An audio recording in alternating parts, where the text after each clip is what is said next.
Satu orang di antara kita mungkin tahajudnya 10 rakaat setiap malam, duhanya 12 rakaat setiap pagi, baca Qur'annya one day one juz, satu hari satu juz, malamnya one night one juz, satu malam satu juz. Satu keluarga di antara kita ini puasanya luar biasa Senin Kamis. Satu keluarga berpuasa Senin Kamis. Tak cukup puasa Senin Kamis, dia puasa Nabi Daud. Sehari puasa, sehari tidak, sehari puasa, sehari tidak. Tak cukup dia puasa Nabi Daud, dia puasa-puasa sunnah lainnya. Istrinya nutup aurat dengan sempurna, pakai nikob, pakai cadar, pakai purda, pakai manset, pakai kos kaki. Suaminya 5 waktu ke masjid tak tertinggal takbiratul ula. Anak-anaknya di pondok pesantren hafiz dan hafizah. Tiap pagi berinfak, tak pernah menggunjing orang. Quran terjaga, aurat terjaga, tahajud terjaga, 5 waktu terjaga, duha terjaga, Quran terjaga, puasa terjaga. Sempurna satu keluarga nih, amalnya. Tapi sudah 8 tahun dia tak tengok ayah ibunya. Sudah bertahun-tahun dia tak nyapa kedua orang tuanya. Sudah bertahun-tahun dia tak berhubungan baik dengan ayah ibunya. Sudah berminggu-minggu dia berkelahi dengan ayah ibunya. Sudah berhari-hari dia bermusuhan dengan kedua orang tuanya. Maka anak seperti ini, seluruh amal yang mereka kerjakan tertolak di sisi Allah Subhanahu wa taala, tidak akan diterima Allah. Sebaliknya, kalau ada di antara kita hari ini yang pandai melayani ayah ibunya, tidak ada uang ayah ibu dia kasih uang, tak ada rumah ayah ibu dia buatkan rumah, sakit ayah ibu dia bawa ke rumah sakit, dirawat ayah ibunya dia jaga, kotoran ayah ibunya dia bersihkan pakai tangannya sendiri. Ada di antara kita hari ini yang membersihkan kotoran ayah ibunya lebih dia nikmati daripada makanan yang ia sukai. Begitu luar biasanya dia melayani ayah ibunya. Tapi dia tinggalkan sholat, dia injak-injak perintah Allah, dia tinggalkan perintah Allah dengan mutlak. Maka kebaikan satu orang anak ini kepada ayah ibunya seluruhnya tidak diterima Allah Subhanahu wa taala. Atau jangan-jangan inilah yang menjadi penyebab amal kita tak diterima Allah. Atau jangan-jangan inilah yang menjadi penyebab amal kita tertolak di sisi Allah. Kita sholat juga, kita sujud juga, kita puasa juga, kita ngaji juga, kita dengarkan ceramah juga. Maka oleh karena itu, Pak, Bu, ayah kita tuh tinggal di kampung, ayah ibu tinggal di kampung sana. Terkadang ayah ibu kita tak sekolah, SD, SMP, SMA tak tamat. Dia sekolahkan kita SD, SMP, SMA, S1, S2, S3 dengan harapan hidup kita lebih baik daripada keadaan dia sekarang. Tapi apa yang membuat kita jarang untuk menjenguk mereka? Saya ingin sampaikan buat kita bersama. Ayah ibu kita tak tahu kita ni eselon 1, eselon 2, Pak. Ayah ibu kita tak tahu pangkat PNS kita 3A, 3B, 3C, 3D, 4A, 4B, 4C, 4D. Ayah ibu kita tak tahu kita ni public figure. Ayah ibu kita tak tahu dan tak mau tahu. Yang dia tahu kita ni anaknya. Ayah ibu kita tak tahu kita punya sawit berapa. Ayah ibu kita tak butuh mobil kita. Dia tak butuh rumah kita. Tapi yang dia butuhkan kita. Apa yang membuat kita jarang untuk menjenguk mereka? Tahun 2016 di Masjid Damai Langgeng, saya diundang ceramah di sana. Habis pulang ceramah, saya baca WA SMS. Ada seorang ustadz Pekanbaru kirimkan WA dengan saya.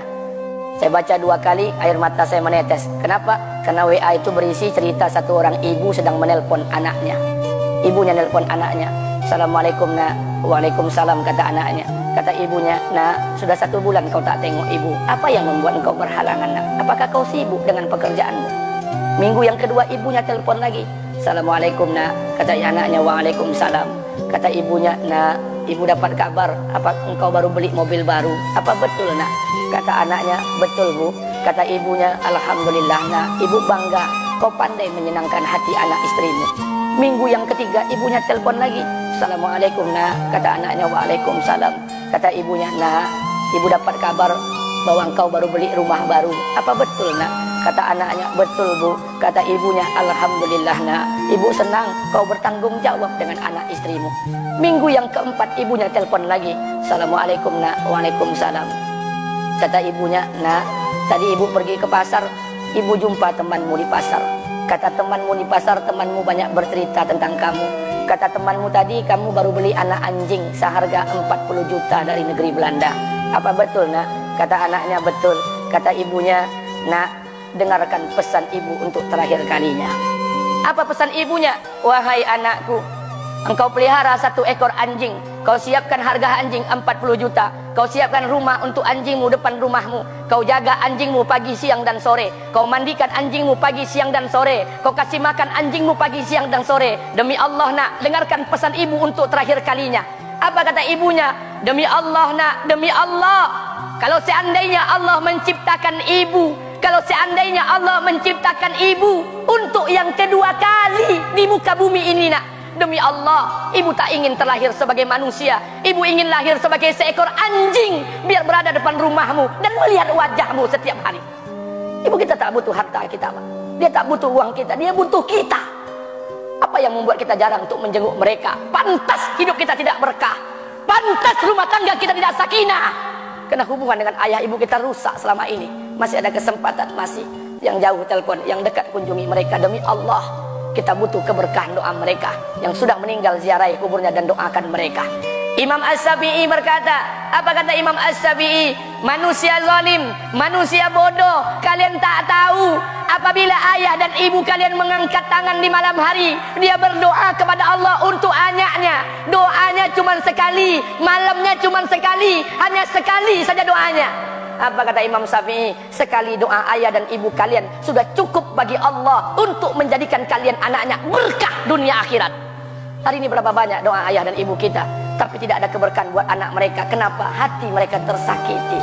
Maka pulang, Pak, cari mak bapak kita.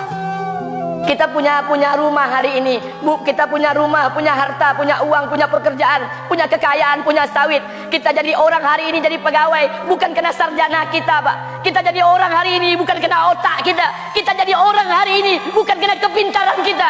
Kita jadi orang hari ini jangan-jangan kena keberkahan doa ayah dan ibu kita yang tak pandai tulis baca di kampung sana. Cari mak bapak kita, Pak. Demi Allah, kita butuh keberkahan doa mereka. Apa guna di kehidupan dunia sementara Allah tidak ridho dengan kehidupan kita? Pantas amal kita tertolak di sisi Allah. Maka pulang ke rumah, cari mak dan bapak kita yang masih hidup, duduk bersama mereka. Kalau seandainya kita tak bisa membahagiakan mereka, jangan pernah menyusahkan mereka.